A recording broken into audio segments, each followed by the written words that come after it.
Welcome, welcome, welcome. We are live. Welcome to Groove Ladies Unite. And my name is Nick, and got a wonderful session for you today, all about course creation. I've got my wonderful PD with me today, Karen, behind the scenes. Thanks very much, Karen. And I'm going to go and share the slides. Well, Karen can help me. There you go. Fantastic. Now, what we have today for you is mastering the craft. And what that means is that we want to make sure that we have the correct content, the correct details inside your course. Let's get on with it. Now, one of the things I've been talking about online courses for was this idea that the global market for online courses is increasing. So from 2021 to 2030, from 210 billion US dollars to 848 billion US dollars. Now, one of the things about this is, let me ask you a question. If you're live, put hashtag live and put down what could a slice of this mean for you creating your own course. Would it be health, freedom, choices, family, security? What would it be for you, right? So if you're watching on replay, just put hashtag replay, but put the answer in anyway. Now, for me, it means financial freedom. It means having choices. It means not being in a cold country in winter, being able to go away for a few weeks and get a little bit of sun, but still continue working. That for me is my goal for next year. Now, we're going to talk about content creation, as we said. And the first thing you've got to understand is, well, you've got to understand your audience. You've got to have the ability to connect with them, to be able to actually work with them, to understand what their needs are. Because if you don't understand what their needs are, or how they communicate, and or what their issues are, how can you solve the problem for them? It's simple marketing, really. What you want to do is to find people who have a problem that they're not able to solve themselves, and you can solve it for them, and you're going to solve it for them by using your course. That's what it is. Without that, there's very little connection. What's the next thing? Structuring the course. Your course needs to be structured in a way that is understandable for the audience. Now, let me just reiterate that. Not for you, not for me, but for the audience. Well, who's your audience? Your audience could be a bunch of 6-year-old kids in a school, right? You're going to structure that very differently to adults between the ages of 30 and 60, aren't you? So this is where structuring the course, having enough activities in there to break things up into bite-sized chunks so that they are able to consume it. Okay? We want them to be able to consume it. It doesn't matter how good your course is, if people, especially your target audience, are not able to consume it, then well, we don't get very far, do we?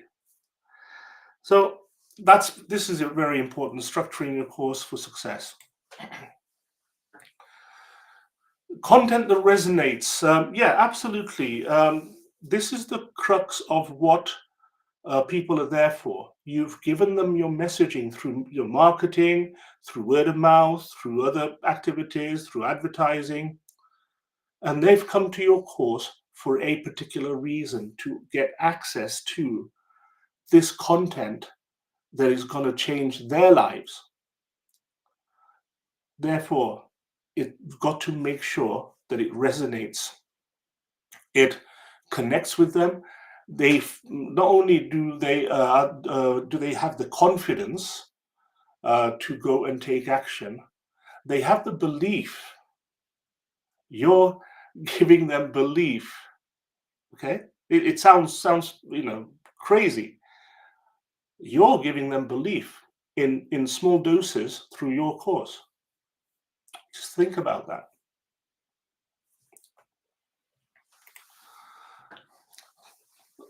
during this course creation, content creation, you've got to make sure that there are interactive elements and learning engagement. So those of you who understand what that is, just tell me in the chat if you like the idea of being interactive. Put in hashtag interactive. Okay, hashtag interactive. We've got one of the things. We've got people in the room here watching this right now. Dr. Lisa, Johan, and so on. So just put in there hashtag interactive. You want it to be interactive, don't you? You want to be able to actually go and have a two-way conversation with people. Now, one of the things about this is that your content can be interactive in that you can create parts of your course which allow for engagement, which allow for surveys, for the gamification, right? For things like being able to use quizzes, okay? So you want to tell people, hey, after each module, we're going to have a little quiz. And I don't know about you, but I get very excited about, competing. I have a very competitive nature. And if you say to me, there's a quiz, okay, I'm down for that. Ready. Okay. Now, in terms of how you can do this in a number of ways. Again, it depends on your audience, depends on your content. You can actually, as I said, have surveys, have quizzes, have forms that people can fill in, have share your email address so that people can send in their work as you're working, and also say that, well, within 1 week of receiving it, you will get a reply back from me. That's being interactive from a static online course. That's still being interactive, though, isn't it? You're communicating in different ways. There's a two-way process. So that's very important on there. Now, also with the interactive elements, you've got to make sure that the task that you're giving them, or the mode of interaction, isn't so difficult that a lot of them go, okay, and then they this is a bit more difficult. Let me sit on my hands. That wouldn't work for anybody, would it? Okay, so you've got to make sure, again, the interaction is pitched at the right level. It's bite size. It's achievable in the minds of the audience. All right. So, for example, with young people, especially children, you could actually have a course whereby you're dealing with colors, maybe numbers, but maybe not words at the beginning, because again, confidence. Okay, so there's different ways that you can do this. Think about your own course, think about your own speciality, and how you may have done it in the past already when you're teaching people in real life, or think about how the interaction can happen. Okay, now visuals and multimedia use, this is very important. You know the old saying, a picture replaces 1,000 words. Okay, that's great. How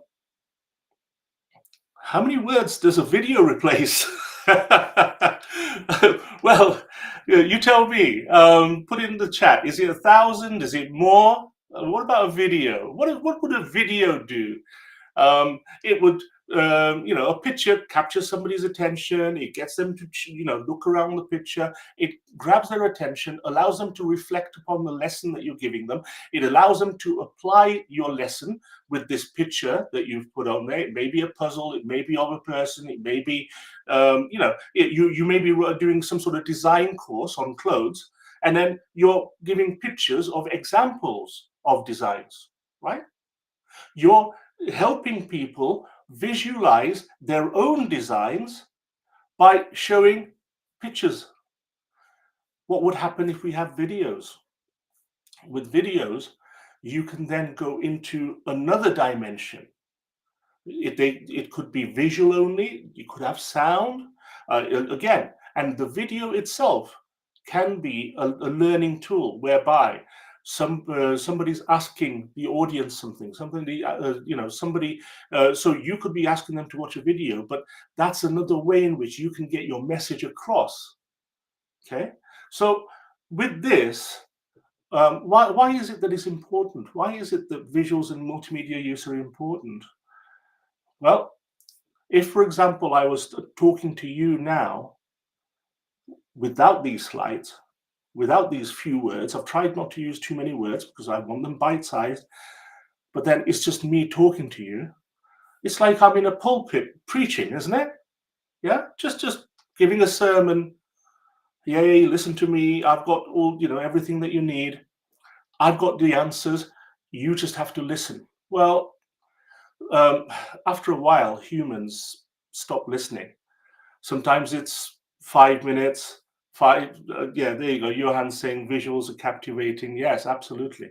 So, if, for example, I was giving a speech or a sermon or something like this without any visual aids, then for those people who listen attentively, this is fine for them. Doesn't make any difference. Those of you who need to see something visual or read it or have some sort of need some sort of other stimulus in order to receive the message, you're cut out of the loop, aren't you? So without visuals and multimedia use, you cut out a majority of people because the majority of people are visual. Yeah? One of the things is that the ability to actually get your message across is your one of your biggest priorities, because without getting your message across to everybody, then I don't think you've achieved what you started off to achieve, have you? It's very important to take people with you, those people who learn visually, uh, uh, or with sound, with the audio, and also with reading as well. Just think about that. I have clients who regularly create PDFs as summaries for the lesson, okay, in text. They also produce pictures and videos. So there's 3 different forms of content that people can take away and see which one serves them the most. And then it's up to them. Okay. Now, feedback loops and course updates. Yes, this is very important. This is one of the things that people forget, is that, I mentioned surveys earlier on. So a simple survey is absolutely getting feedback, having the ability to connect with your audience. But also for your own course, for the development, it's very important to build in an element of a feedback. Back when I used to train face to face, they were called surveys. We used to call them happy sheets. Why? Well, to be honest with you, most people don't want to see numbers and text and so on. So we did different degrees of cartoon, of little drawings with an even bigger smile as we go along. Right? How did you like the training? Well, so a frown, and then like some sort of neutral picture, and then happy, and then another one which is like yay. So we call them happy sheets. So obviously our aim is to actually for people to go yays and circle the one at the end. That sort of feedback loop is, as I said, very important, because you need to know what you've achieved in that course for the person in the class. Sometimes, I mean, for some courses I used to run, especially technical courses, I used to run the same survey at the beginning as a baseline. I want to know how much knowledge you have now at 9 a.m. and how much knowledge you're going to take away at 4 p.m. and see the difference. And the difference is down to the training that you've attended today. And that not only is good for you to get feedback, it's also good for them to understand the journey that they've been on during the day, the breakthroughs that they have made, the aha moments that they've encountered, that they've experienced. these sort of feedback is great for everybody. And course updates.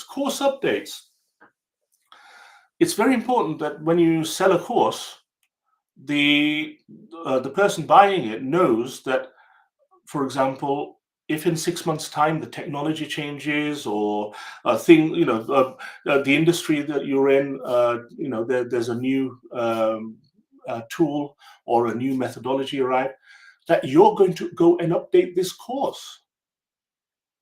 That's one of the reasons why they buy into it, because they know that, for example, for the next 12 months, you're going to give updates every month, every 2 months, every 3 months. Or you're going to run 2 updates, one in 6 months and one in 12 months. They know that. That's why it's very important. It's an important component to help you sell your course, but also it's an important component for the development of your attendees. But now they're not just attendees, they're members of your community. Yeah, so we talk about courses and communities.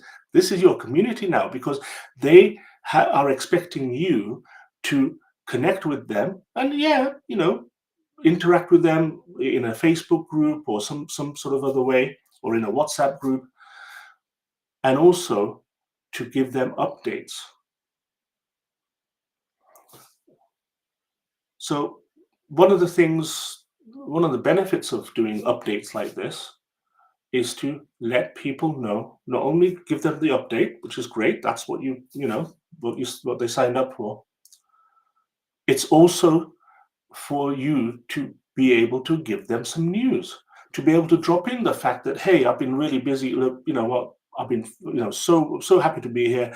I didn't think I'd made it. I've been busy creating my new course, and that's on XYZ.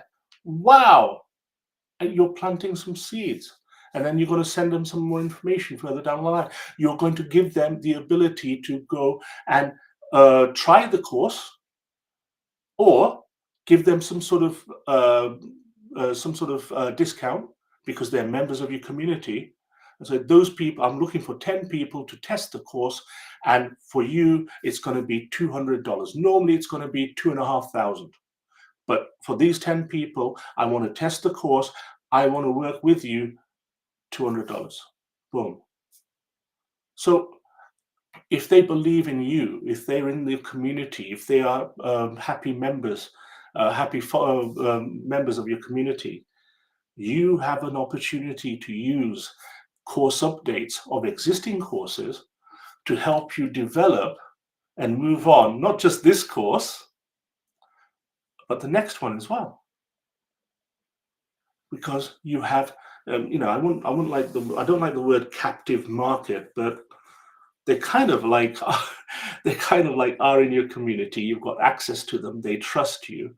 They know that you're going to do the right thing for them, and you're giving opportunities for people to develop and take on the content that you're giving, whether it's on this course or the next, for their betterment. And they know, they're all adults. Let them make a decision. Okay? Let them make a decision as to whether that's what they want to do. Don't be afraid of actually putting it out there. Now, let's go back and see what we've done with mastering the craft. We've got understand your audience. Again, it's partly marketing, but really you need to connect with them. You need to make sure that the structure of the course enables you to maximize this relationship and leverage the learning that you're giving in a way in which will lead to exceptional results for them. Creating the content that resonates, absolutely. So pitching it at the right level, bite-sized chunks, they're able to digest it in their way to then go and get the results that you've worked for. Interactive elements, absolutely. We talked about that a lot. Visuals, multimedia use, Absolutely. I want you to think outside the box. I mean, nowadays you've got the ability to create visuals and videos and other things very, very easily with AI as well. So those of you who use AI, just put in hashtag AI into the chat on there, right? I know some of you do. Okay. Um, Now, and also finally, feedback loops and course updates. This is a development of your courses, help you make your courses better, not only this current one, but the next ones as well. And also, it doesn't hurt to go and offer the courses to existing clients. And that's what you're doing with this. So, call to action today. As you know, yes, we're on every Wednesday at 6 p.m. GMT plus 8. That's Kuala Lumpur time. My wonderful PD, Karen, is going to put these links into the chat. Private consultations about courses or anything else to do with Groove. My link is there. Events coming up. Well, let's have a look, shall we? Let's have a look at the events calendar. And you can see on here that we've got on here we've got a case study, build to sell. So there's a Zoom link right there. That's from Ryan from Vietnam. Amazing guy, and he can actually tell you, he can actually help you build your business in order to sell it from the start. He's excellent. I've been in these sessions. Wonderful. This one's very interesting over here. This is Peter's course. And he's doing another special one, e-commerce and drop shipping. Click on the link here, isummitmastery.com/e-commerce, and take a look at the time. For in the UK, it's 9 p.m. UK time, which in the US is 4 p.m. Eastern or 1 p.m. Pacific. Okay, so take a look at that. That's he's specifically done it earlier for the US time zone as well. So take a look at that. That's going to take you from the ideas about creating a store all the way up to finding the right products, finding the right places, finding the right names, creating landing page, and any number of things to help you create your store. And that's pretty amazing. So thanks very much to Peter for that. And also next week we've got AI fundamentals with Ching Yu Tan right here, AI fundamentals -training. Fantastic. So and then on Wednesday we're back again. Therefore, let's circle back to what we're doing here today. We've looked at content creation today. We're mastering your craft, having the confidence to create something that is going to stand the test of time and draw people in and keep them there. That's the idea. You want to nurture your community by creating courses like this, using things like media, multimedia, pictures, and also investing in external tools to help you do that as well. Ultimately, though, this is all talking about creating online courses. Why do you want to create an online course? Did we put in anything into the chat? Johan saying AI. One of the things is for you, it could be financial freedom. It could be an extra passive income. It could be a number of reasons why you're doing online courses. If you find your why, then we've got the how. See you next week. Karen, take it away.